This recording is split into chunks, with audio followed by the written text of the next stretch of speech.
छठ का महापर्व हर साल कार्तिक मास की शुक्ल पक्ष की चतुर्थी तिथि से शुरू होता है और यह त्यौहार पूरे 4 दिनों का होता है, जो कि नहाय खाए से शुरू होता है और उगते हुए सूर्य देव को जल का अर्घ देने के साथ ही इसका समापन होता है। ऐसी मान्यता है कि छठी मैया को कुछ चीज़ें चढ़ाने से महिलाओं को अखंड सौभाग्य की प्राप्ति हो सकती है। पौराणिक मान्यताओं के अनुसार छठी मैया को चावल, चने, सिंदूर, मिठाई, 7 प्रकार के फल, गुड़, घी का ठेकुआ और श्रृंगार की सामग्री ज़रूर चढ़ानी चाहिए। ऐसा करने से छठी मैया प्रसन्न होती हैं और उनका आशीर्वाद भी मिलता है। साथ ही पति की लंबी आयु और अखंड सौभाग्य का वरदान भी प्राप्त होता है। छठ पर्व के पहले दिन महिलाएं नदी में स्नान करती हैं और सात्विक भोजन करती हैं। मान्यता है कि ऐसा करने से व्रत की शक्ति प्राप्त होती है। नहाय खाए के अगले दिन खरना होता है। खरना के दिन शाम के समय महिलाएं रोटी और गुड़ की खीर बनाती हैं। प्रसाद का भोग लगाने के बाद उसे स्वयं ग्रहण करती हैं और पूरे परिवारजनों को भी बांटती हैं। और खरना के दिन से ही 36 घंटे का निर्जला कठिन व्रत शुरू हो जाता है। हिंदू पंचांग के अनुसार इस बार छठ का पर्व 27 अक्टूबर सोमवार को मनाया जाएगा और षष्ठी तिथि प्रारंभ होगी 27 अक्टूबर को सुबह 6:04 से और षष्ठी तिथि का समापन होगा 28 अक्टूबर को सुबह 7:59 पर। छठ के व्रत में महिलाएं और पुरुष निर्जला व्रत रखते हैं और इस व्रत में नहाय खाए वाले दिन पहले सूर्योदय से पहले उठकर स्नान किया जाता है। घर की सफाई करने के बाद चने की दाल, कद्दू की सब्जी और चावल का प्रसाद बनाया जाता है और यह शुद्ध शाकाहारी भोजन व्रत और परिवार के अन्य सदस्य ग्रहण करते हैं।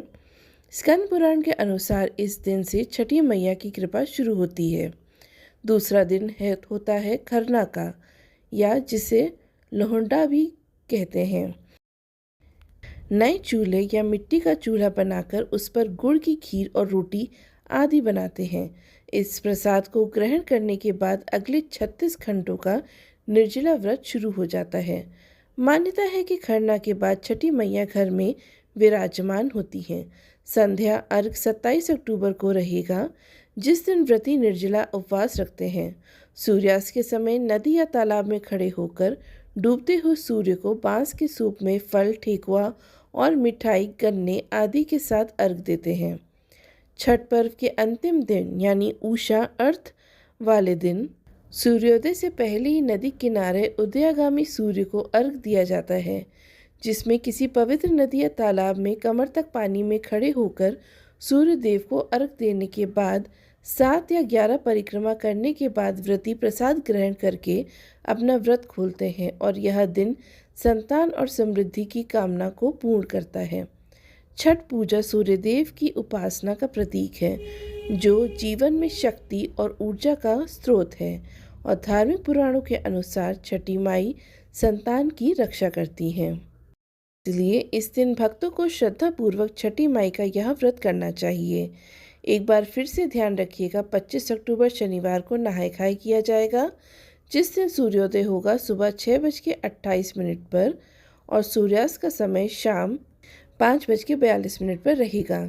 छठ का पर्व का दूसरा दिन रहेगा खरना, जिसे लोहंडा भी कहते हैं, 26 अक्टूबर रविवार को, और इस दिन सूर्योदय होगा सुबह 6:30 पर। सूर्यास्त होगा शाम 5:41 पर। छठ का तीसरा दिन रहेगा 27 अक्टूबर सोमवार को, जिस दिन संध्या अर्घ दिया जाएगा और इस दिन सूर्योदय होगा सुबह 6:30 पर और सूर्यास्त का समय शाम 5:40 रहेगा। छठ पूजा का चौथा और अंतिम दिन रहेगा 28 अक्टूबर मंगलवार को, जिस दिन सुबह उषा काल अर्घ दिया जाएगा और व्रत का पारण किया जाएगा। इस दिन सूर्योदय होगा सुबह 6:30 पर और सूर्यास्त का समय रहेगा शाम 5:40 पर। याद की आज की जानकारी अगर आपको पसंद आई हो तो लाइक, शेयर, सब्सक्राइब ज़रूर कीजिएगा।